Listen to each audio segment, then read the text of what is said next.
На повестке заседания Абхазского народного движения вопросы энергетики, приобретения недвижимости иностранными гражданами, инвестиции России в Абхазии, создание консультативного совета на базе Общественной палаты Абхазии и проект соглашения по госдаче Пицунда. Председатель АНД, открывая встречу, подчеркнул, что соглашение по Пицунской госдаче необходимо доработать. Хочу вас проинформировать, это не секретная информация, я сегодня разговаривал с представителем Общественной палаты. По нашему обращению готовится встреча на вторник следующей недели. Насколько я понимаю, глава государства будет в Абхазии. Открытая встреча с инициаторами вот этого письма. И глава государства со своими, подчиненными. Вот у нас будет возможность в открытом формате уже, у нас тоже появится такая возможность в открытом формате обсудить. Мы очень надеемся на то, что нам удастся и на этой встрече закрепить вот то, о чем вы договорились, да, будем на это надеяться, и двигаться дальше. Иначе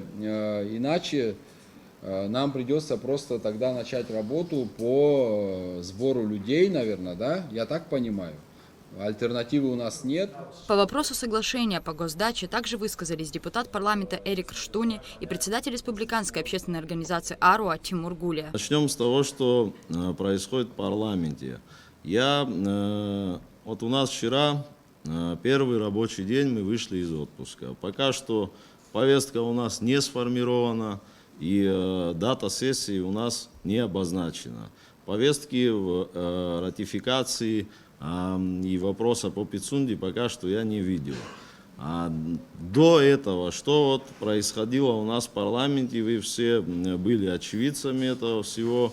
У нас был запрос в Конституционный суд, все вы это знаете.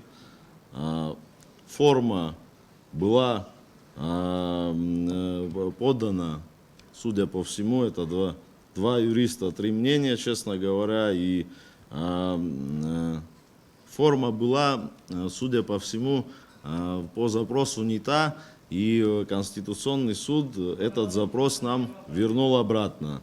Но настроение относительно того, чтобы подать еще раз Конституционный суд за правильной формулировкой, они все-таки есть у определенной группы депутатов.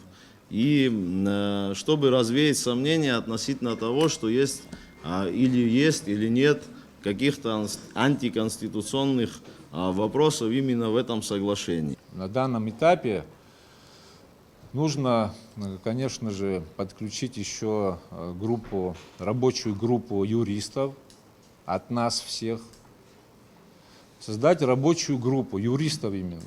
Потому что есть еще вопросы, которые наши юристы, да, к сожалению, приходится говорить наши, не наши юристы. Юристы еще не подняли много вопросов, они еще есть там, эти вопросы еще заложены в данном соглашении. Экономист Ахра Аристава высказался об иностранных инвестициях в Абхазии, отметив, что для развития государства необходимо проведение реформ и создание условий для развития бизнеса внутри страны. Нет конкурсов по доступу к бюджетному финансированию, нет льготных кредитов на 5-10 лет, чтобы гражданин Абхазии мог себя проявить и обеспечить себя или реализовать какой-то проект. Нет возможностей других. Мы только слышим, что есть возможности для инвесторов. Спикеры и участники заседания подчеркнули, что встречи общественных и политических деятелей проводятся для того, чтобы в непростой ситуации, сложившейся в нашей стране, не допустить дестабилизации. В завершении заседания участники проинформировали СМИ и общественность о своих дальнейших действиях. Добиваться выделения эфирного времени на государственном телеканале, провести встречу с президентом в Общественной палате с участием журналистов, разъяснять свою позицию на собраниях общественности в городах и районах, активно взаимодействовать с депутатами парламента. Рада Чачава, Алексей Баструков, Абхазское телевидение.